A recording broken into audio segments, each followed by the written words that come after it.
کرتے ہیں آگے دل بیچارہ وہ لذت سے محروم اور خالی ہوتا ہے۔ دل کے دروازے پہ دستک دینے کے لیے دوسرے کے دل کا زندہ ہونا ضروری ہے، اور دل زندہ رہتا ہے ذکر کے ساتھ۔ ذکر والی کیفیت نہیں ہوتی تو وہ دوسرے کے دل کا دروازہ نہیں کھٹکھٹا سکتا۔ تو میں بات عرض کر رہا تھا کہ دین کی دعوت کے لیے ذکر انتہائی ضروری ہے۔ آپ دیکھیں کہ حضرت ہارون علیہ السلام اور حضرت موسیٰ علیہ السلام کو جب پروردگار ذوالجلال نے فرعون کے پاس دین کی دعوت دینے کے لیے بھیجا تو ہدایات دی کہ تم لوگوں نے جانا ہے فرعون کے پاس، ان کو دین کی دعوت دینی ہے، وہ سرکشی اختیار کر چکا ہے، اور پھر آخر میں فرمایا کہ فَقُولَا لَهُ قَوْلًا لَيِّنًا، فرعون کے ساتھ نرمی سے بات کرو، وَلَا تَنْيَا فِي ذِكْرِي، اور میرے ذکر میں سستی نہیں کرنی۔ یعنی دعوت دیتے وقت ذکر میں سستی کرو گے تو آپ کی دعوت غیر مؤثر ہو جائے گی۔ تو دین کی دعوت کا نقطہ آغاز کیا ہے ذکر ہے۔ آج بھی آپ لوگ دیکھتے ہیں جو ہمارے جماعت میں چلتے ہیں لوگ، تو وہ کسی کو گشت بھیجتے ہیں، کسی کو بیان کے لیے بٹھاتے ہیں، کسی کو ذکر کے لیے بٹھا دیتے ہیں کہ آپ ذکر کر لیا کریں۔ تو ان کو بھی اس چیز کا احساس ہے کہ ہاں واقعی ذکر کی اہمیت ہے، اور ذکر کے ذریعے سے یہ دعوت کا کام مؤثر بنتا ہے۔ تو شروع میں ذکر کرنا ہوتا ہے، پھر یہ بات مؤثر ہوتی ہے۔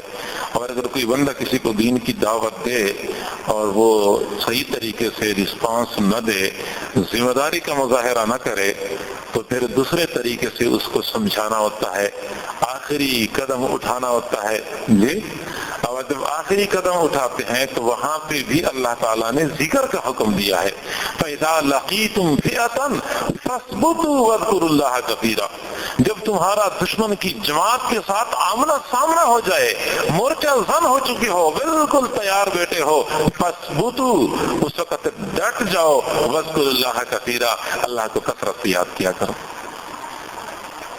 تو آپ اندازہ لگا سکتے ہیں کہ بندے کے ساتھ یہ ذکر ساتھ ساتھ چل رہا ہوتا ہے، اور ایک قدم قدم پہ یہ ذکر بندے کے لیے معاون ہوتا ہے۔ کبھی کوئی بندہ اس طرح ذکر کو اپنا کے دیکھ لے، زندگی میں کیسے برکتیں آتی ہیں، اس کے صحت میں برکت، اس کے رزق میں برکت، اس کے بول چال میں برکت ہوتی ہے۔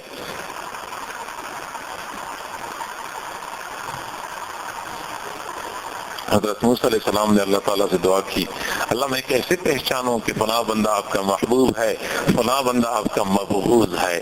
آپ کے محبوب اور آپ کے مبغوض بندے کی پہچان کیا ہے؟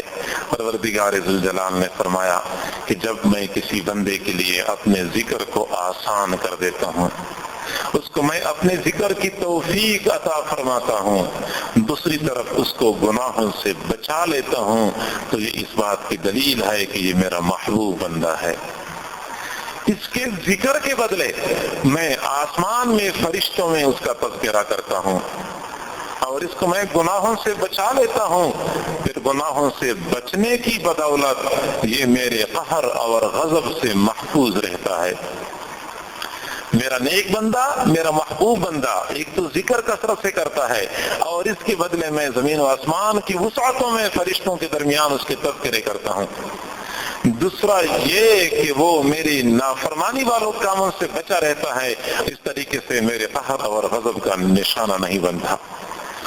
اور جس بندے کو میں اپنی یاد سے غافل کر دیتا ہوں اور اس کو اپنے نافرمانی والے کاموں میں لگا لیتا ہوں، تو پھر یہ اس بات کی دلیل ہوتی ہے کہ یہ میرا مبغوض بندہ ہے۔ غافل کر دیتا ہوں تاکہ میں اس کا تذکرہ آسمانی مخلوق میں نہ کروں۔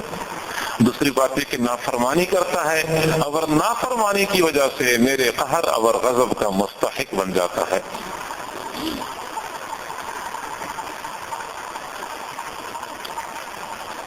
حضرت داؤد علیہ السلام ایک مرتبہ صحرا میں سفر کر رہے تھے، ریت کے اوپر ایک کیڑا رینگتا ہوا نظر آیا۔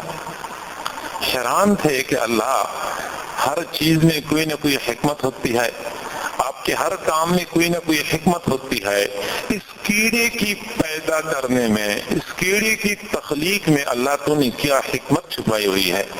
وہ یہ بات سوچ رہا تھا کہ کیڑا بول پڑا، اے اللہ کے نبی، آپ اشرف المخلوقات اور پھر ان میں سے بھی پیغمبر، بڑے بلند مرتبے پر فائز، میں ایک حقیر کیڑا ہوں، لیکن مجھے حقیر نہ سمجھنا، کیونکہ میں دن رات میں 1000 سے زائد مرتبہ اپنے اللہ کو یاد کرتا ہوں۔ اچھا، اب حقیر کیڑا تو دن میں 1000 سے زائد مرتبہ اللہ کو یاد کرے، اور ہم دن رات ایک کر کے بھاگ دوڑ کرتے رہتے ہیں، لمحہ بھر کے لیے بھی اللہ کی طرف متوجہ نہیں ہوتے۔ غفلت وہ گناہ ہے جس کو آج کوئی گناہ نہیں سمجھتا۔ زنا کوئی کرے تو اس کو گناہ سمجھتے ہیں، سود کھائے تو گناہ سمجھتے ہیں، قتل مقاتلے کرے تو گناہ سمجھتے ہیں۔ غفلت وہ گناہ ہے جس کو آج کوئی گناہ نہیں سمجھتا، کسی کو پرواہ نہیں ہے کہ جو میں لمحہ غفلت میں گزارتا ہوں یہ گناہوں میں گزارتا ہوں۔ اللہ تعالیٰ نے فرمایا وَلَا تُطِعْ مَنْ أَغْفَلْنَا قَلْبَهُ عَنْ ذِكْرِنَا، جن کے دل کو ہم نے اپنی یاد سے غافل کر دیا ہے ان کی بات نہیں ماننی۔ کیوں؟ جب دل غافل ہوگا وَاتَّبَعَ هَوَاهُ، وہ اپنی خواہشات کا متبع ہوگا۔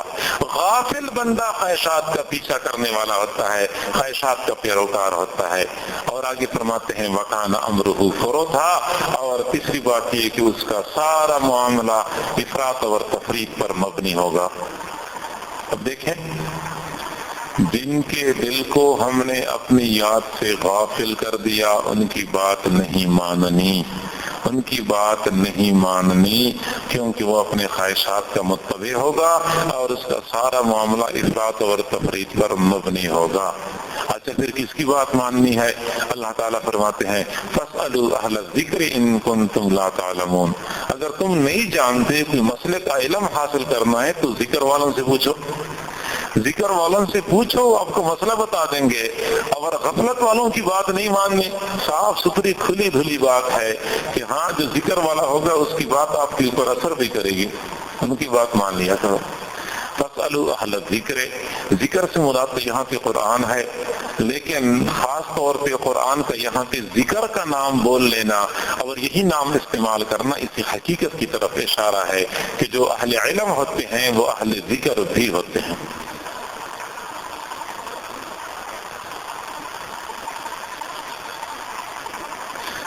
ذکر کے انسانی زندگی کے اوپر بڑے مثبت اثرات مرتب ہوتے ہیں۔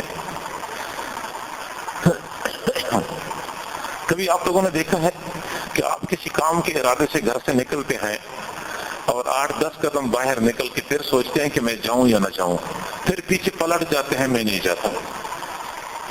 آپ کوئی چیز خریدتے ہیں، پلاٹ خریدتے ہیں، ایک دن سوچ لیتے ہیں کہ میں خریدتا ہوں، چل پڑتے ہیں، بعد میں کہتے ہیں نہیں خریدتا۔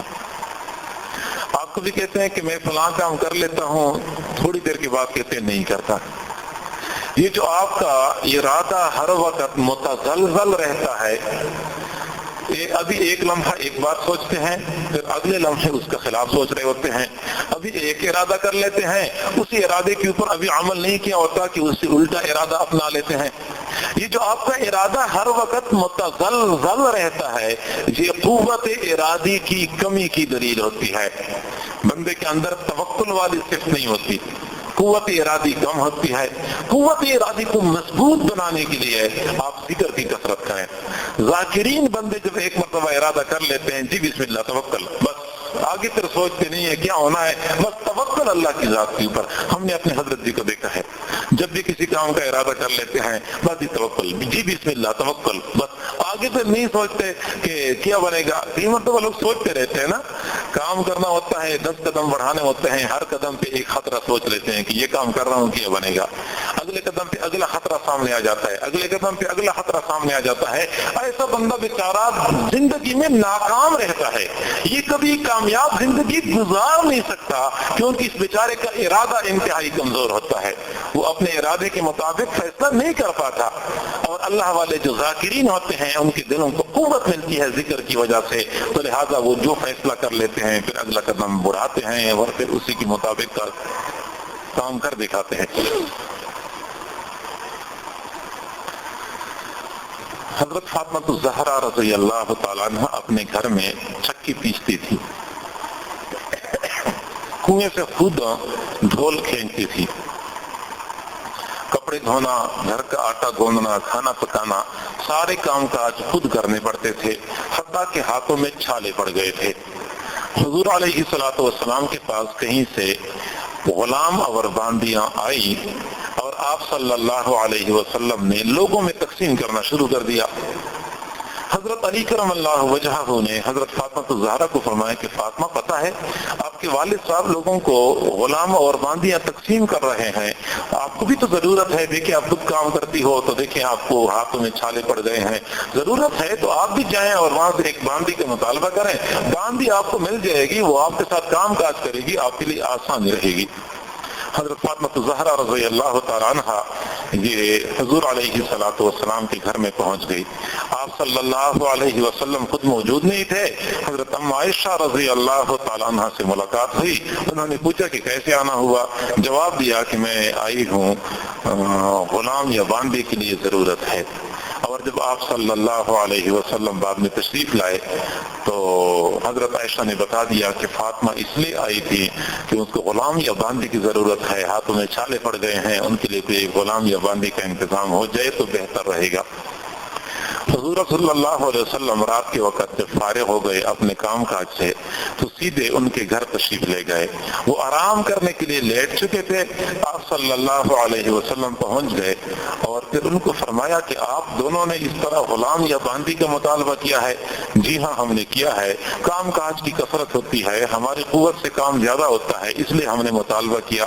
فرمایا میں تمہیں غلام یا باندی سے بہتر چیز نہ دوں؟ عرض کی اللہ کے نبی ضرور دیجیے۔ فرمایا کہ رات کو سوتے وقت سبحان اللہ 33 مرتبہ پڑھو، الحمدللہ 33 مرتبہ پڑھو، اللہ اکبر 34 مرتبہ پڑھو۔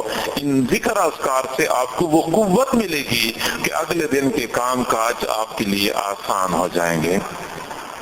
تو ذکر کی کثرت سے بندے کو قوت نصیب ہوتی ہے، کام کاج بندے کے لیے آسان ہو جاتے ہیں۔ ایک تو ذکر کا یہ فائدہ ہے۔ ذکر کا دوسرا فائدہ یہ کہ گناہوں کی وجہ سے دل زنگ آلود ہو جاتا ہے اور ذکر کی وجہ سے دوبارہ یہ دل چمک اٹھتا ہے۔ آپ علیہ الصلوۃ والسلام نے فرمایا